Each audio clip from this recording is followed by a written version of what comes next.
notícias que temos do dia. Rios e córregos inundando inúmeras cidades. Milhares sem energia elétrica após terrível furacão. 3 tufões acabaram de tocar o solo ao sul da cidade. E agora? O que é isso? Eu acho que é um terremoto. Eu nunca vi tais condições climáticas antes. Busquem abrigo imediatamente.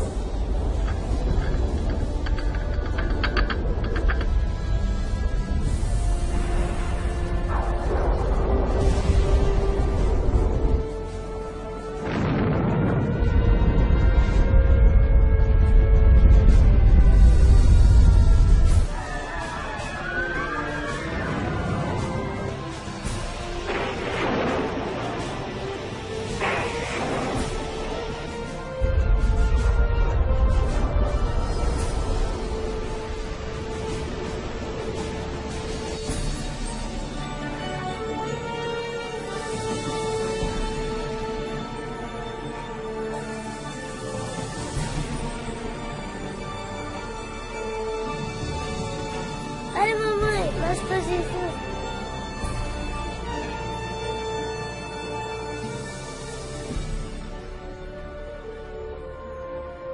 Os livros proféticos da Bíblia, conhecidos por muito tempo como mistério. Textos históricos, números antigos, imagens simbólicas. Todos eventos apocalípticos descritos por vir em breve. É realmente possível compreender o seu significado? O que é a marca da besta? Será, como dizem, um microchip de computador implantado sob a pele? Ou será algo mais insinuoso?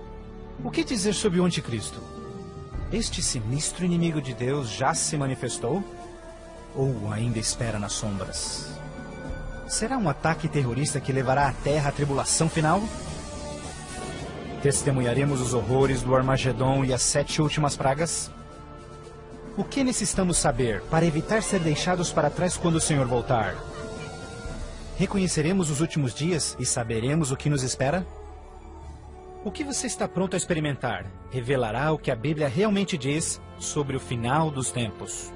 Junte-se a mim para juntos descobrirmos os incríveis fatos por trás dos eventos finais da profecia bíblica.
Mas você, Daniel, feche estas palavras. Cele o livro até o tempo do fim. Muitos correrão dele e para ele, e a ciência se multiplicará. O fim do mundo realmente ocorrerá? Se for, quando? Esta é uma das mais importantes e misteriosas perguntas de todos os tempos. O profeta bíblico Daniel predisse claramente que ao final da história do mundo, nós veríamos um aumento dramático no conhecimento. Já aconteceu? Considere, por exemplo, como os meios de transporte mudaram dramaticamente em épocas recentes. Por 60 séculos, o meio mais rápido de transporte foi viajar a cavalo. Agora, viagens que demoravam meses são realizadas em minutos. Em uma geração, a revolução dos computadores trouxe mudanças tão radicais que nossos antepassados jamais imaginariam.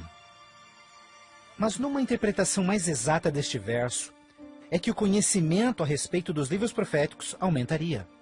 E como predito, foi isso que aconteceu.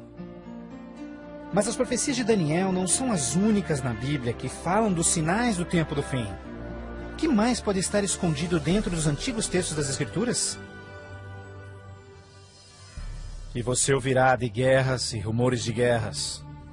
Não te preocupes. porque todas estas coisas virão, mas passarão. Mas não é o fim ainda. Haverá fome, pestes, terremotos em vários lugares. Tudo isso será o começo das dores. Qualquer um pode ver em todo o mundo o quanto forças políticas e naturais têm tornado o nosso mundo moderno um lugar perigoso para se viver. Pense nisto. Nos últimos 100 anos, o mundo inteiro enfrentou 2 guerras mundiais, vários outros conflitos, sem mencionar o aumento de ataques terroristas. Além disso, um aumento na taxa de mortalidade em desastres naturais, incluindo terremotos, incêndios, inundações, tornados, tormentas assassinas num clima bizarro, tudo a caminho da destruição final do planeta. Incrivelmente, o apóstolo João profetizou que, ao se aproximar o tempo do fim, aumentaria a habilidade do homem em destruir o planeta. Apocalipse 11, verso 18, diz que virá o tempo em que Deus destruirá aqueles que destroem a terra. Está claro que esta previsão foi vividamente cumprida. Por séculos, o homem apenas fazia suas guerras com lanças fumegantes ou seus canhões à pólvora. Hoje, possuem armas devastadoras que podem rapidamente exterminar com a vida no planeta. Fato é que Jesus profetizou que, se sua vinda fosse adiada, ninguém sobreviveria. O próprio Cristo nos alertou sobre estes perigos, mas que eles seriam apenas o início do fim. Poderia o homem fazer alguma coisa que pudesse dar início ao tempo do fim? Saiba que os últimos dias serão dias difíceis. Os homens serão amantes de si mesmos, amantes do dinheiro, gananciosos, presunçosos, blasfemos, desobedientes aos pais, ingratos, profanos, sem amor, irreconciliáveis, fofoqueiros, sem domínio próprio, grosseiros, sem consideração com o bem. Ninguém que haja vivido pelas últimas décadas poderá negar a contínua e espantosa queda moral de nossa sociedade moderna. Cada geração, continuamente, abre o envelope de aceitação comportamental. Como resultado, cada uma das gerações sucessoras operam sob um padrão moral mais baixo do que o seu padrão anterior. Infelizmente, parece não haver um fim a essa trilha vergonhosa. Nos dias de Noé, a decadência moral condenou o planeta à destruição com o dilúvio. Nos dias de Ló, as perversas e depravadas Sodoma e Gomorra foram cidades consumidas com o fogo do céu. Assim como nos dias de Ló, eles comiam, bebiam, compravam, vendiam, plantavam, construíam, mas no dia em que Ló saiu da cidade, caiu fogo e enxofre do céu e consumiu a todos. Assim também será no dia em que o Filho do Homem se manifestar. E em nossos dias, poderia ser incontrolável imoralidade e perversão novamente motivo para uma condenação vinda dos céus? Junto à imoralidade em nossa sociedade decaída, a Bíblia nos alerta que nos últimos dias haveria um dramático crescimento no espiritualismo e no ocultismo. Agora o Espírito diz terminantemente que nos últimos dias alguns abandonariam a fé, dando ouvidos a espíritos enganadores e doutrinas de demônios. A prática de comunicar-se com os mortos, extensamente proibida pelas Escrituras, tem amplamente sido aceitas inclusive em igrejas modernas. Programas de televisão e filmes apresentando os temas do arrebatamento e do ocultismo tornaram um assunto extremamente popular, especialmente entre os mais jovens. Apesar de todo este espiritualismo e incontrolável imoralidade, a Bíblia ensina que onde o pecado está em abundância, a graça está em superabundância. Portanto, uma grande notícia para os últimos dias, antes da volta de Jesus, foi a promessa de que as boas novas seriam anunciadas por todo o mundo. Então este evangelho do reino será pregado em todo o mundo em testemunha a todas as nações, então virá o fim. A então aparentemente insuperável missão de comunicar o Evangelho aos 4 cantos da terra é uma rápida realidade. Com missionários, livros, fitas, transmissões via satélite e internet, o Evangelho tem se espalhado rapidamente pelo mundo. a mensagem da salvação nunca antes foi tão amplamente divulgada como hoje. A Bíblia revela que estamos vivendo, obviamente, nos últimos dias. O aumento da ciência, instabilidade global, declínio moral, um explosivo interesse pelo ocultismo, todos testificam o tempo do fim.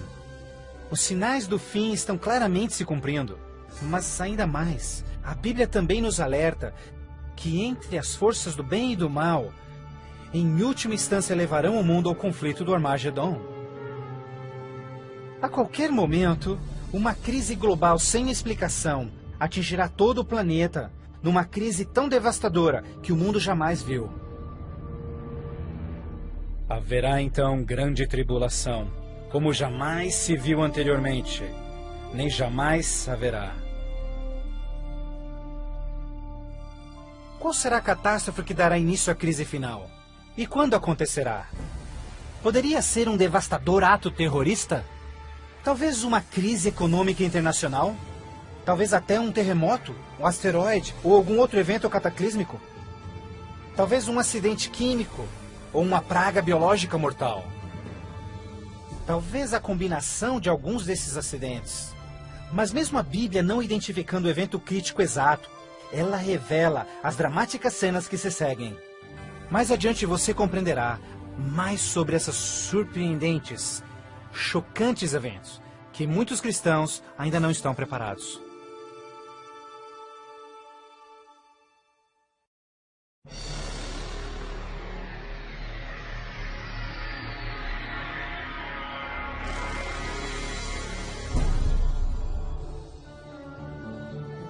Ao iniciar-se a grande tribulação, líderes mundiais lutam em lidar com o aumento das calamidades.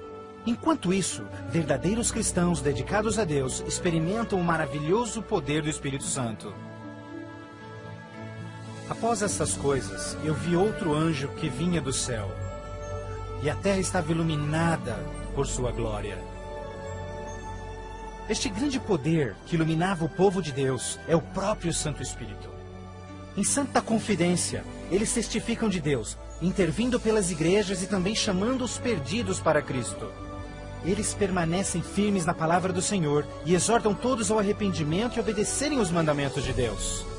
Numa atmosfera de reavivamento, agita-se a terra.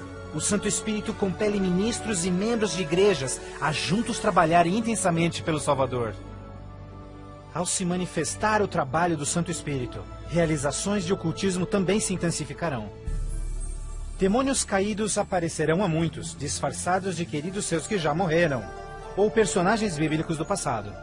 Eles falam de paz e esperança, porém apresentam doutrinas contendo erros perigosos e sutis.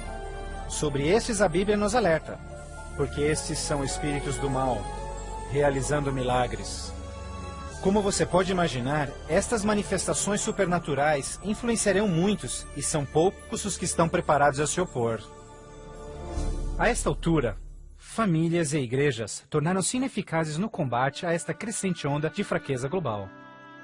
Em meio a este tumultuado ambiente político e social, as pessoas desesperadamente procuram um caminho para combater esta onda universal de imoralidade. Líderes políticos e religiosos apelam por seus constituintes, pedindo por medidas legais a restauração dos princípios de Deus e a paz na terra. Como resultado desta pressão enganosa, os governantes aprovam leis que conflitam diretamente com as leis de Deus. Mas esta não é a primeira vez que isso acontece na história. Certamente você se recorda da familiar história de Daniel capítulo 3. Quando o rei de Babilônia, Nabucodonosor, ordenou a todos no seu reino que se curvassem e adorassem aquela enorme estátua de ouro que ele construíra. Entretanto, 3 jovens hebreus sabiam que essa ordem estava diretamente em contradição com o segundo mandamento sobre idolatria. Determinados em serem fiéis a Deus, recusaram adorar a estátua. O rei ordena furioso que sejam lançados na fornalha ardente, mas Deus miraculosamente interveio e salvou suas vidas. Depois, a história de Daniel na cova dos leões. Você se recorda do rei da Pérsia, criando uma lei que proibia todos de adorarem qualquer deus, senão ele, por 30 dias? Mas Daniel sabia que obedecer esta lei seria uma violação do primeiro mandamento de Deus. Destemidamente Daniel segue sua vida, orando diariamente a Deus, mesmo colocando sua vida em risco. Os inimigos de Daniel rapidamente denunciaram ao rei, que relutantemente teve que fazer cumprir-se a lei, lançando-o na cova dos leões. Mas novamente, Deus intervém com seu poder e miraculosamente poupa a vida de Daniel. Da mesma forma, nos tempos do fim, Apocalipse prediz que o poder do mal obrigará governantes de todo o mundo a endossarem leis que definam como as pessoas adorarão a Deus. Estas leis irão aparentemente promover a moralidade, mas na realidade, elas preparam o mundo para aderirem à marca da besta e o anticristo. Porque falsos cristos e falsos profetas surgirão, e farão milagres e sinais maravilhosos para enganar, se possível até os salvos. Durante este período de crescentes crises, quando o mundo estiver desesperadamente buscando alívio e procurando uma estabilidade global, a ajuda virá de uma forma surpreendente. Em várias partes, por todo o mundo, se ouvirá: Jesus voltou! Jesus voltou! Um radiante e carismático ser se diz o Filho de Deus. Um exército de jornalistas se amontoa para ver este que realiza milagres sobrenaturais. Eles o ouvem repetir as mesmas palavras que Jesus falou nas Escrituras. Este evento será transmitido ao mundo via satélite. Milhões serão enganados com esta aparição, como sendo cumprida a profecia de que todo olho o verá. Inúmeras religiões estão ansiosas na expectativa por um Salvador. Então este deslumbrante ser aparenta ser a resposta às suas orações. Mas a Bíblia nos alerta em 2 Coríntios que Satanás pode transformar-se num anjo de luz. Infelizmente, não será Jesus quem o povo receberá de braços abertos, mas sim Satanás, disfarçado como Filho de Deus. Fazendo isso, o mal será capaz de unir o povo em todo o mundo e reconfirmar seu falso sistema de adoração. Assim o mal concretiza a maior fraude que jamais se viu sobre a raça humana.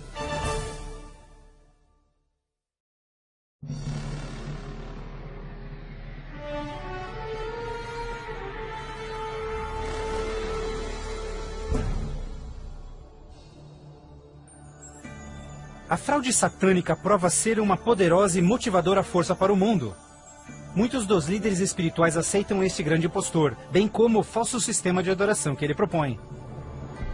Com a intensificação das calamidades, líderes religiosos creem que o tempo não mais pode ser desperdiçado em convencer o mundo a aderir às doutrinas desse Messias contraventor. Aqui está a paciência dos santos. Aqui estão aqueles que guardam os mandamentos de Deus e a fé de Jesus. Nem todos serão enganados. Poucos serão aqueles que entenderão que a Bíblia havia alertado sobre esse incrível enganador, e eles sabem que o objetivo deste falso Messias é desviar o povo dos mandamentos de Deus. Mas essa não é a primeira vez que Satanás se apresenta como anjo de luz. Quando Jesus foi tentado no deserto, Satanás apareceu a ele disfarçado como glorioso mensageiro de Deus. Mas o inimigo de Deus se revelou quando tentou a Jesus em desobedecer a palavra de Deus.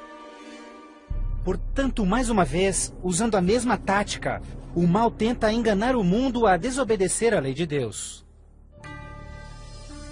Ninguém pode servir a dois senhores, pois odiará um e amará o outro, ou será leal a um e desprezará ao outro. O mundo chegou a um momento decisivo em sua história. O falso Cristo e o conflito global estão dividindo o mundo em dois grupos distintos: aqueles que seguem a Bíblia e aqueles que seguem a besta. Ansiedade enche o coração do povo, e religião é o tópico supremo de todas as mentes. Entrevistas no rádio e TV, bem como nas cortes em debates, os verdadeiros seguidores de Deus serão levados diante dos líderes mundiais. Ali apresentarão poderosas e eloquentes razões bíblicas para sua posição, onde o falso sistema de adoração foi apresentado ao mundo. Os mandamentos de Deus e o que constitui a verdadeira adoração estarão ao centro de cada discussão. Movidos pelo poder do Santo Espírito, compelidos pelo argumento bíblico dos servos de Deus, milhares em todo o mundo converter-se-ão desde suas igrejas sem vida e se posicionarão junto aos impopulares, mas verdadeiros seguidores de Jesus. O que nos resta? Devemos obedecer a Deus ou ao homem? A tradição popular ou a escritura? Dividindo assim o mundo inteiro em dois grupos. De um lado, aqueles que receberam o selo de Deus, e do outro lado, aqueles que receberam o sinal da besta. Aquele que é injusto, siga sendo injusto. Aquele que é sujo, que siga sendo sujo. Aquele que é justo, que siga sendo justo. E aquele que é santo, que siga sendo santo. Este texto de Apocalipse antecede o próximo evento em que todo homem, mulher e criança fará sua final decisão, a favor ou contra Cristo. Ao lado de Deus estão aqueles que em fé observaram sua palavra, mesmo diante oposição. No outro lado, aqueles que escolheram a religião de tradições humanas. Assim como as portas da Arca de Noé fecharam-se instantes antes do dilúvio, a porta da graça será finalmente fechada para o mundo e a graça de Deus não estará mais disponível para os perdidos. A segunda vinda de Cristo é iminente, mas primeiro, o mundo terá de atravessar as mais devastadoras pragas que jamais sobrevieram sobre a humanidade. Ouvi então uma voz vinda do templo dizendo aos 7 anjos: Vá e derrama sobre os povos as 7 taças da ira de Deus. O primeiro foi e derramou a sua taça sobre os povos, e se viu uma ferida feia e dolorosa nos homens que tinham o sinal da besta e que adoravam a sua imagem. A esperança começa a ser massacrada quando as 7 pragas do Apocalipse 16 começam a cair no mundo numa sucessão rápida de eventos. Estes serão os mais horríveis flagelos jamais vistos pelo homem. A primeira praga será extremamente dolorosa e provocará desmaios e agonizante sofrimento aos perdidos. Mais 6 devastadoras pragas rapidamente virão. O mar e os rios se tornarão em sangue. O sol terá tal força que provocará queimaduras com sua intensidade. De tal forma, praga após praga virão. O terror reinará, tornando o mundo inteiro prisioneiros do pânico. Durante este período, alguns dos salvos encontrarão abrigo em locais isolados e remotos, onde serão protegidos e mantidos por anjos do Senhor. Outros, lançados em prisões, embora aparentemente abandonados pelo homem, não foram esquecidos por Deus. Os fiéis de Deus estarão protegidos das pragas, da mesma forma como os filhos de Israel foram preservados durante as pragas que caíram no Egito. Neste momento, os salvos passam por um momento de angústia em suas almas. O principal pensamento em suas mentes: estamos em paz com Deus? Finalmente, encontram paz em suas consciências confiando nas promessas de Deus. Assim sendo, o dragão irou-se com a mulher e foi ao seu encontro para guerrear com os demais filhos dela, aqueles que guardam os mandamentos de Deus e têm o testemunho de Jesus Cristo. Persuadidos pelo falso Cristo, os miseráveis perdidos têm como única esperança para alívio das devastadoras pragas a eliminação daqueles que se opõem a eles. Então a decisão é tomada para caçar e exterminar em apenas um dia o povo de Deus que teimosamente apegou-se às Escrituras. Assim sendo, o campo de batalha espiritual tem aqueles que seguem as tradições humanas e adoram a besta, contra aqueles que amam a Jesus e obedecem os seus mandamentos. Esta é a batalha final do Armagedon, o mundo perverso, que chegou finalmente ao limite da paciência de Deus. E finalmente o momento em que Deus entra em cena para resgatar os seus filhos fiéis.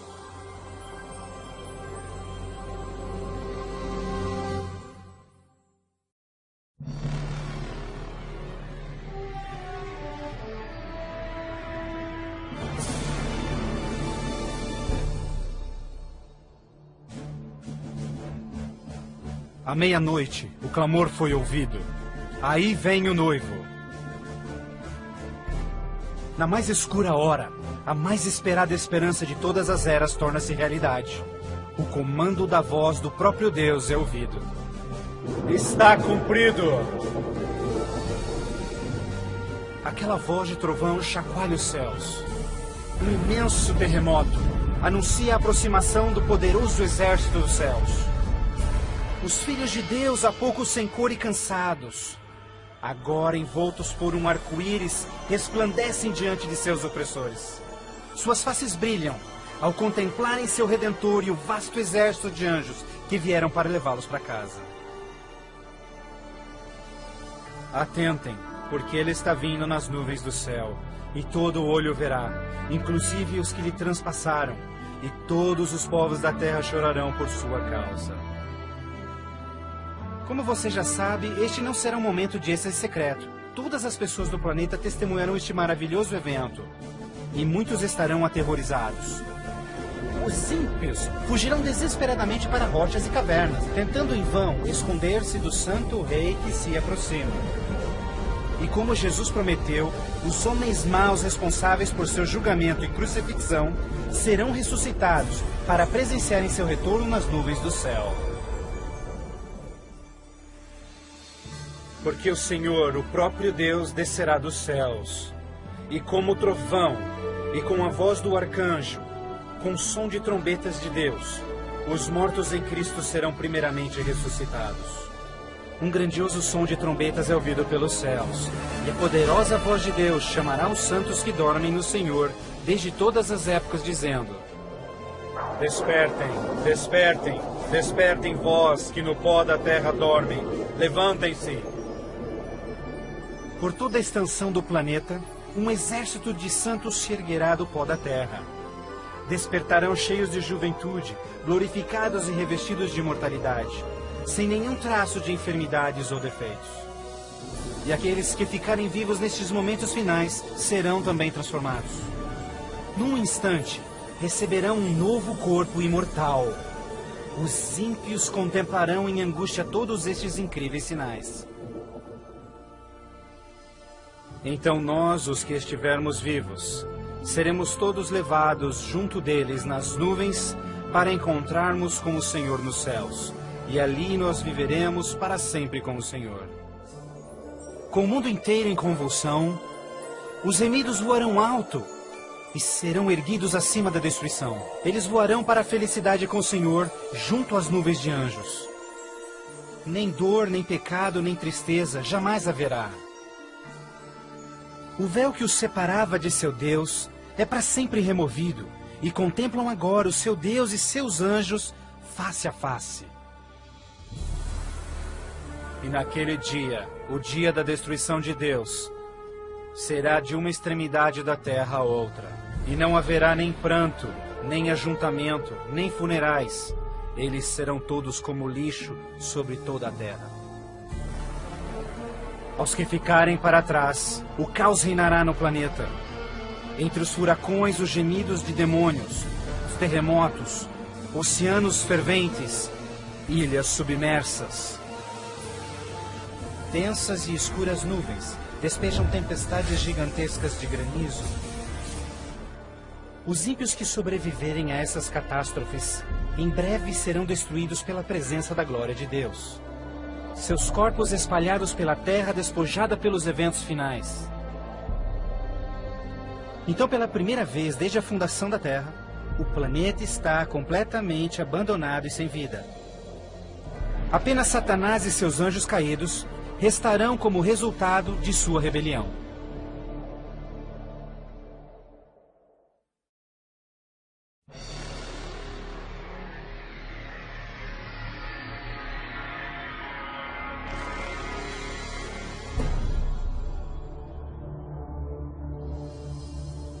Então vi um anjo que descia dos céus, que tinha consigo as chaves do abismo e uma grande corrente em suas mãos.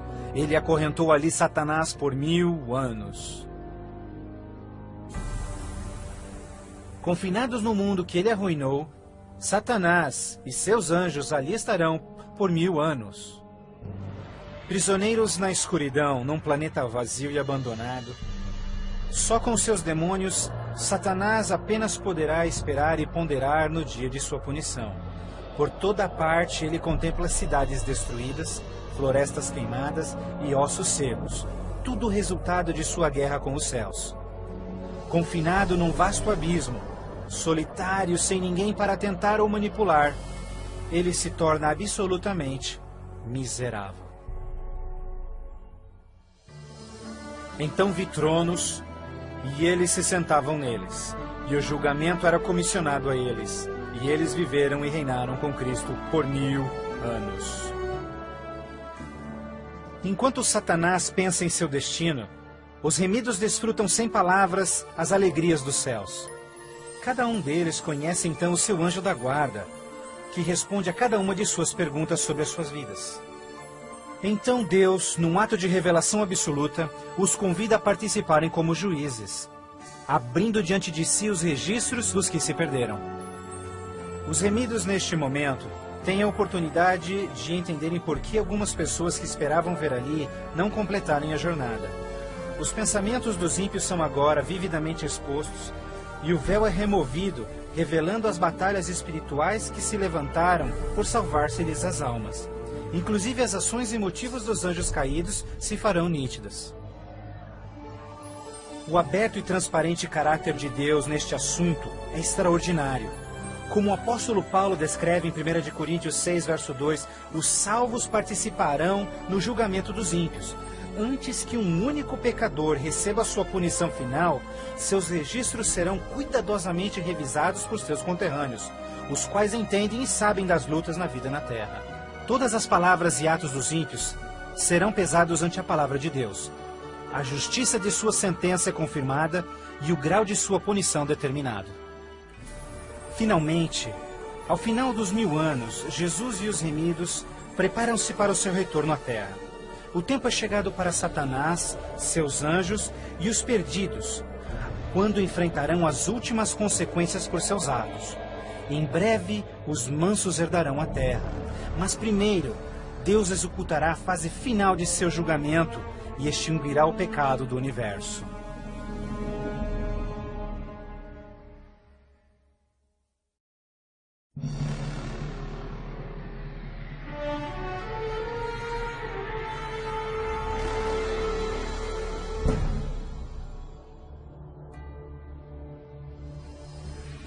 Então eu, João, vi a cidade santa, a nova Jerusalém, descendo dos céus desde a presença de Deus, vestida como uma noiva, adornada para o seu esposo. Após os 1000 anos sabáticos no céu, Cristo e os remidos, com a nova Jerusalém, voltam à terra.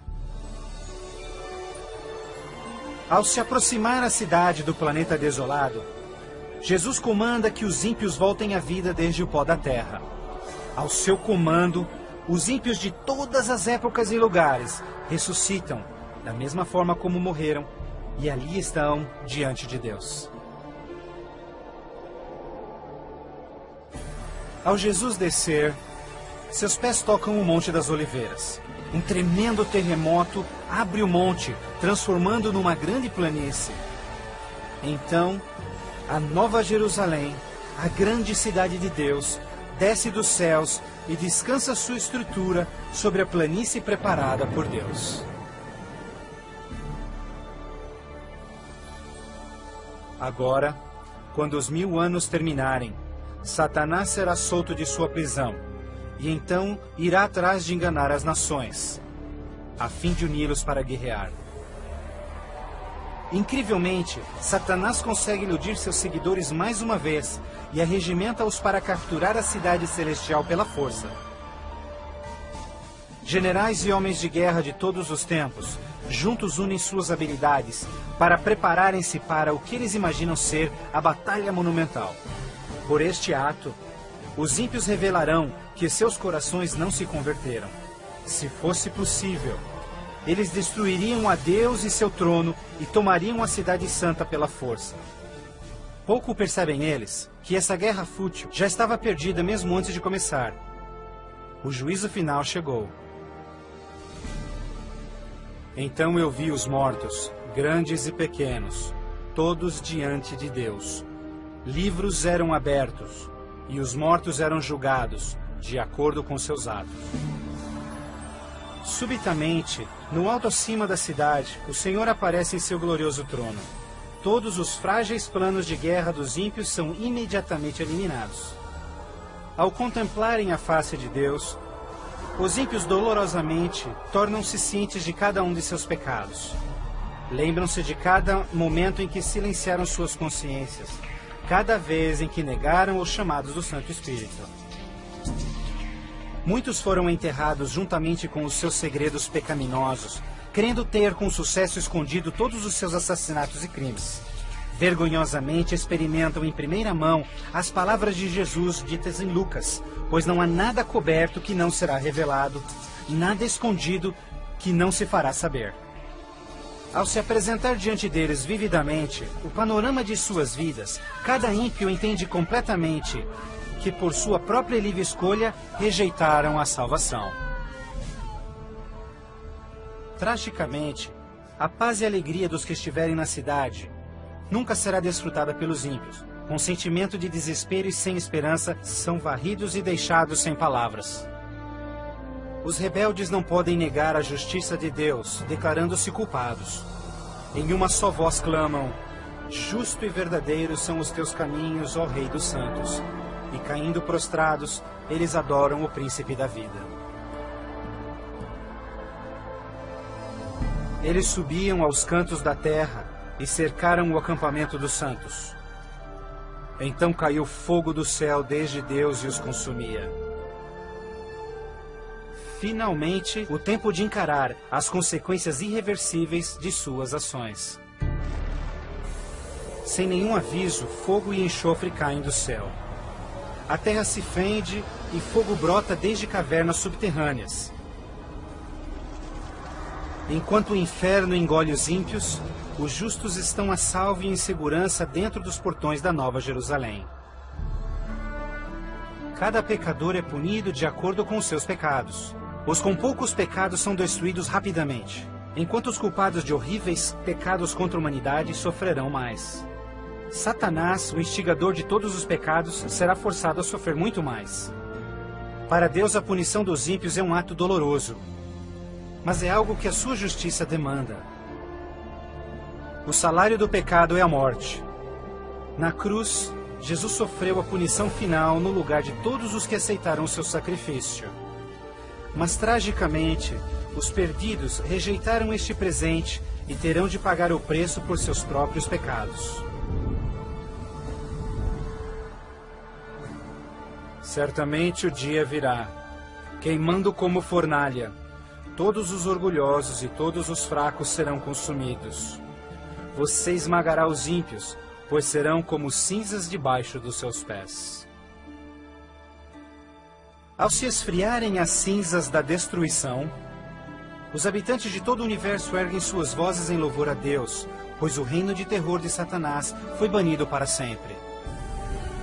Assim, com a paz no cosmos eternamente garantida, Deus agora dedica sua atenção à criação de um novo céu e uma nova terra.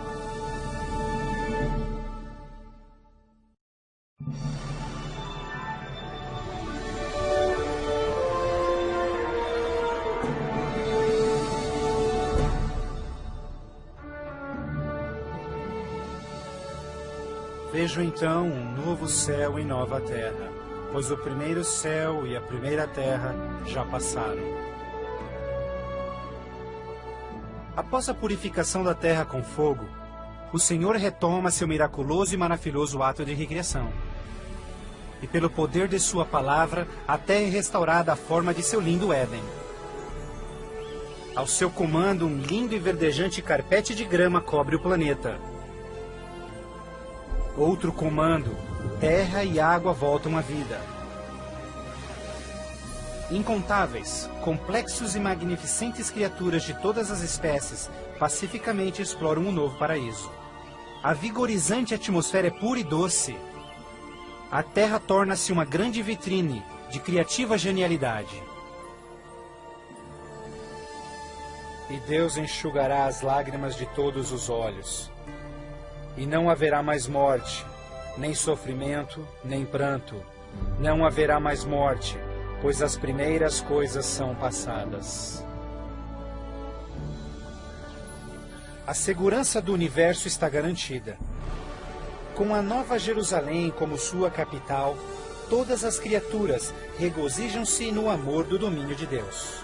Aqueles que foram resgatados da destruição eterna compartilham uma especial união com seu Criador, o que nenhum outro ser celestial poderia apreciar. Embora pecado e pecador foram para sempre destruídos, um traço desta grande rebelião ainda permanece. O que aconteceu com essas mãos? Estas são as marcas nas mãos, nos pés e no lado de Jesus. Ao passarem-se os dias inesquecíveis da eternidade, todas as memórias tristes e dolorosas se dissipam na glória brilhante e esplendorosa dos céus. Não mais atrelados a uma vida passageira, os imortais filhos de Deus são agora livres para alcançarem suas mais amplas ambições. Com ilimitada capacidade de absorver mais e mais conhecimento, revigoram as suas mentes. Sem barreiras, seus limites não mais os prendem à terra. Os remidos são agora livres para explorarem as maravilhosas obras de Deus em todo o universo. O céu é um lugar de perfeita paz e harmonia, onde o amor por Deus e pelos outros preenche todos os corações. A Bíblia promete que este reino pode ser seu eterno lar. Jesus deu-se em sacrifício na cruz para oferecer-te perdão e vitória sobre o pecado. Mais que qualquer coisa, Jesus quer que você viva com Ele neste novo lar. Se bem que Ele desesperadamente quer te salvar, Ele não pode forçá-la em aceitar esse presente. Você deve aceitá-lo por si mesmo. Por que não aceitá-lo hoje? Peça-lhe agora e Ele entrará em seu coração.